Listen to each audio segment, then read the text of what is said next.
When I think of the word hood, I often think of a person, a place, and perhaps even a thing.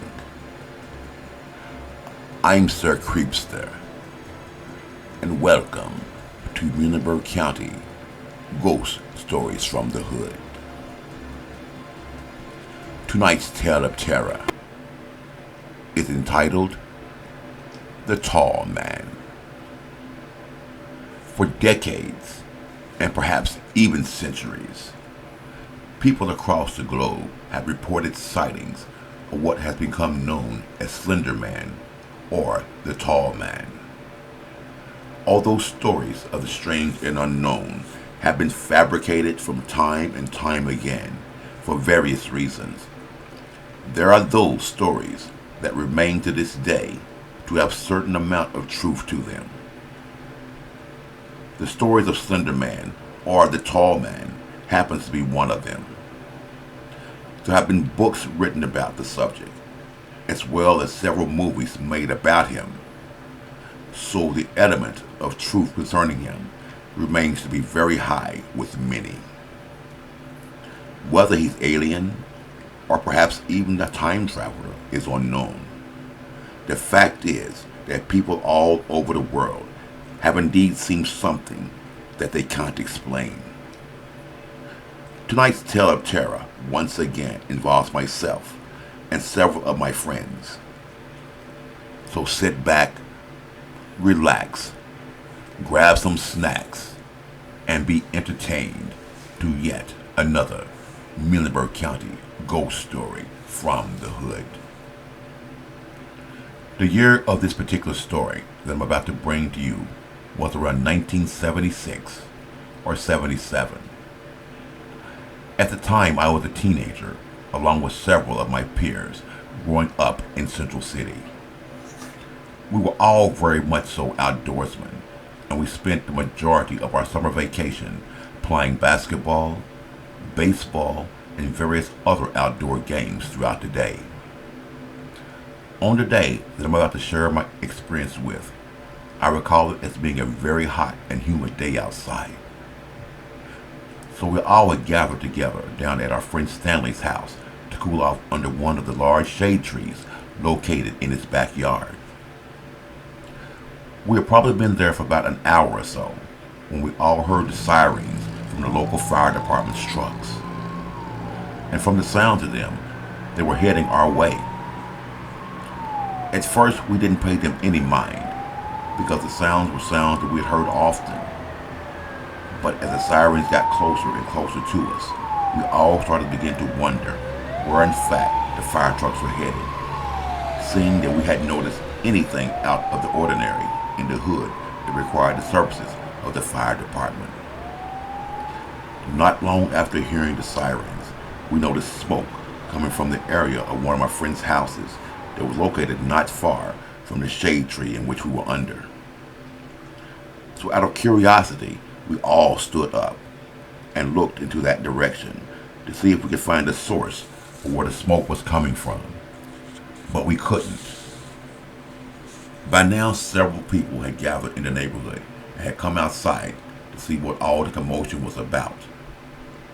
Immediately, they all started staring in the direction in which the smoke was coming from, awaiting the arrival of the fire trucks. Upon arriving, the fire trucks quickly turned down the small road leading to our friend's house and immediately jumped out of their trucks and grabbed their hoses. They then quickly ran to the back side of the house and started extinguishing the apparent brush fire. Nearly everyone that lived in that section of town were all standing around, taking in the excitement, including myself and all of my friends that were with me. The only person that didn't have their eyes glued on the fire was our dear friend Stanley, whose tree we had all been sitting under. For some reason, Stanley had focused his attention on the fence line that was located in the very back of our friend's house, where the bushfire was burning. Reason being was that he told us that he thought that he had seen something or someone just standing and observing everything from behind the fence. At first glance, Because of the smoke-filled yard, none of us were able to see anything, and we all accused Stanley of just seeing things. But once the smoke started to clear, we all saw what he had been looking at. At first sight, we really couldn't make out who or what it was. So with everyone else's attention still on the area of the fire, we slowly made our way to the home of my aunt and uncle's house, who happened to live directly across the road from where the fire was. Without the person noticing us, we all were able to get a good look at what it was standing on the other side of the fence. What we saw still baffles us to this day, whenever one of us happens to bring it up. Standing on the other side of the fence line was a pale-faced white man dressed in an all-black suit. At first sight, none of us noticed anything out of the ordinary, other than he was a very pale appearance. It wasn't that one of the guys with us took the notice of the man's height that we all got spooked. The man had to be at least 7 feet tall, seeing how easily he towered over the fence line he was standing behind. As we all sat there and observed this monstrosity of a man, we then all turned and looked at one another in sheer disbelief of what we were seeing.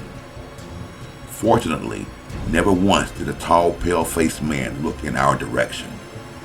He just stood there motionlessly, observing the fire. Out of curiosity of just who this person was, we all decided to sneak behind my in-laws' house to get a closer look at him. Unfortunately, or maybe even fortunate for us, we had to cut through a small patch of woods to get closer to the tall man. And once we did, he was gone. It was as if he had simply vanished into thin air, because there was simply any place for him to go other than further down the fence line. We were left there with a dumb and confused look on all of our faces, knowing that what we had just witnessed had to be the work of something otherworldly, something supernatural. There was no other way to explain it. Once the fire had completely been put out, we all returned to the shade tree in Stanley's yard and just sat there for about 5 or 10 minutes trying to make sense of everything. But no matter how hard we tried, we couldn't. None of us could explain how he got there, and better yet, where he went. We would spend the rest of our lives not knowing who or what it was that we saw on that hot summer's day, and it will forever remain a mystery. The saddest part of this story is that since then, our dear friend Stanley has since gone on to be with the Lord. But the memories that we shared that day, as well as others, will forever be with myself and the remaining friends I have left that were there to experience firsthand a visit from the tall man.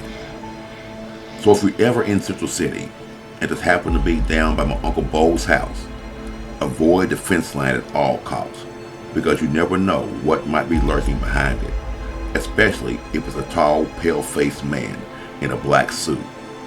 For it just might be Slender Man himself coming to the hood to see how everything is going. I'm Sir Creepsta, and until next time, stay terrified.